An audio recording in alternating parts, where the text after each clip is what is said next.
All right.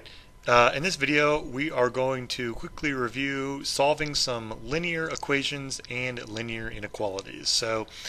Um, I'm sure in Algebra 1 and Algebra 2, you probably solved many dozens of equations just like this. So hopefully this will be a good review for you. So first of all, when I say a linear equation, I got the question, what is a linear equation and how can you tell whether or not an equation is linear? So a linear equation, there's different ways to define it, but the reason it's called a linear equation is because if you were to graph it, it would make a straight line, hence the term linear. Okay, so how can you tell whether or not an equation is linear? Well, basically, the easiest kind of way to tell is if you look at these equations here, um, I got some variables, x's in this case, but it could be any variable that you want to. But basically, for an equation to be linear, for it to make a straight line when you graph it, the variable must be to the first power. So this is like x to the first, x to the first. It doesn't matter how many variables you have adding or subtracting, as long as you don't have any like x squareds or x to the first or even like x to the half. It's like no fractional exponents, no negative exponents. All the variables must be to the first power. So if the variables are to the first power, um, it's going to be linear. So with that in mind, linear equations. So I got an equation here. So basically, what you're trying to do when you're solving a linear equation is to isolate the variable, get it all by itself. So to do that, you're just going to try to kind of simplify, follow the rules of algebra, and go from there. So if you look at the left side of this equation, I've got a distributive property I got to take care of. I got a 2 and then 4x minus 3. So I'm going to distribute across. So I've got 8x minus 6. I still have this minus 8 over here. Then it still equals 4 plus 2x. Okay.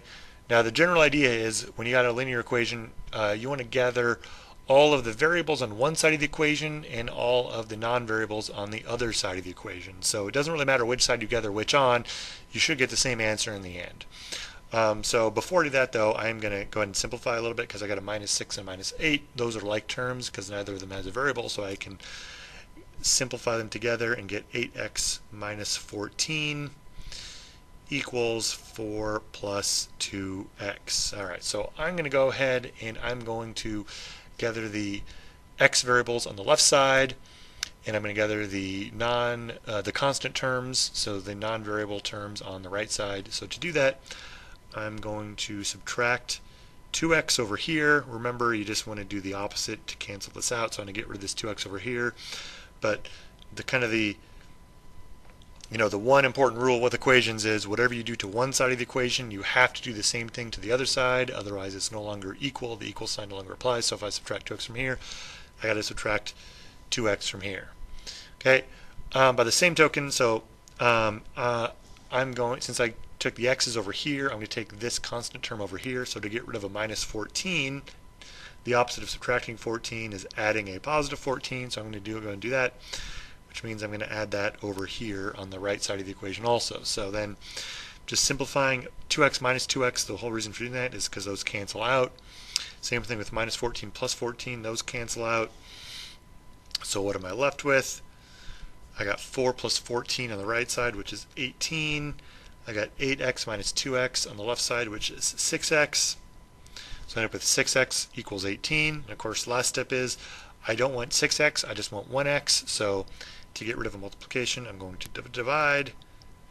So 6 divided by 6 is 1, so those just become 1x. And 18 divided by 6 is 3, so I just get x equals 3. Okay. Now, of course, anytime you have an equation of any kind, linear or not, if you want to check your answers, which is not a bad idea, you can go ahead and plug this back into the original equation and make sure it works. So I'm going to do that quick just to show you that it does work. If I plug it in, I get 2 times 4 times 3 minus 3, then minus 8, and that equals, on the other side, instead of 4 plus 2x, 4 plus 2 times 3, and then you just simplify both sides and make sure they equal the same thing. So on the left side, I've got 4 times 3, which is 12. Okay, then 12 minus 3 is 9, so I end up with 2 times 9 minus 8. On the right side, I've got 4 plus 2 times 3. Remember, order of operations, I'm going to multiply first, so I've got 4 plus 6, because 2 times 3 is 6. Simplifying further, I got 2 times 9, which is 18, so I end up with 18 minus 8, which is going to be the same thing as the other side, because the other side's 4 plus 6, so 18 minus 8 does in fact equal 10, so I'm good to go. Alright, so another one over here, so just another quick one to review. This one I got a couple distributive properties to work with. So first of all, I got a negative on the outside. There's no number, which is basically means this is a negative 1 I'm going to distribute. So negative times 1 is negative 1. Negative times plus 7x is minus 7x. Over here, I'm going to distribute, I got a minus 6, which is like a plus a negative 6. I'm going to distribute a negative 6 across. Negative 6 times negative 7 is a positive, or plus 42. Negative 6 times minus x becomes a plus 6x, because a negative times a negative is positive again, and it still equals 36. So now I'm going to combine like terms. I got a negative 7x and a positive 6x. So negative 7, positive 6 becomes negative x, or negative 1x. I got a negative 1 and a positive 42. Combine those together. I got a positive 41. Still equals 36. Okay, now I want to get this x by itself, so I'm going to get rid of this plus 41. So I'm going to subtract 41 from both sides. Okay, so these cancel out on the left side, and I'm looking for just negative x. On the right side, 36 minus 41 is going to be a negative 5. So I end up with negative x equals negative 5. To get rid of this negative sign, I can divide or multiply by negative 1. So on the left side, the negatives just cancel out. Basically, on the right side, I got negative 5 divided by negative 1, which is positive 5.